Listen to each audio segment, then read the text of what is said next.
What could go wrong for the Orange did, but to understand what went wrong a little bit better, our own lacrosse guru, Nicole Weaving, is in studio to show us where the Orange misstepped. Nicole?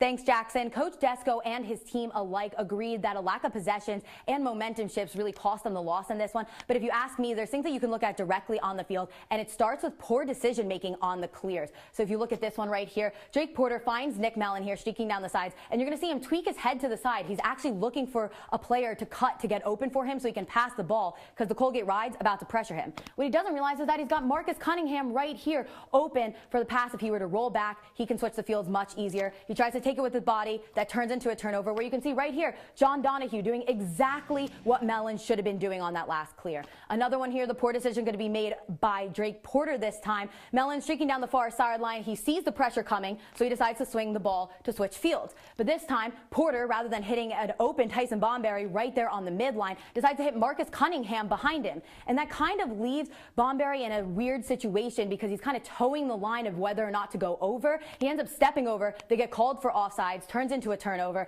and Desco was furious on the sidelines in this one. On the offensive end, it was just a really stagnant performance from the Orange, really unable to get anything going dodging-wise. You see Steven Rafis over here doing everything he can, rolling, swim dodging, whatever he can. He ends up having to pass it into traffic to Bradley Voigt, who just gets absolutely leveled. And this was the story of the entire game for this offense, and that forced them to take shots that really were just poor decisions again. And that they were very high pressured or from out wide, like this one from Trimboli. Barely has time to land before he fires it high, straight into Colgate's Connor Mullins stick. This one here, Steven Rafis.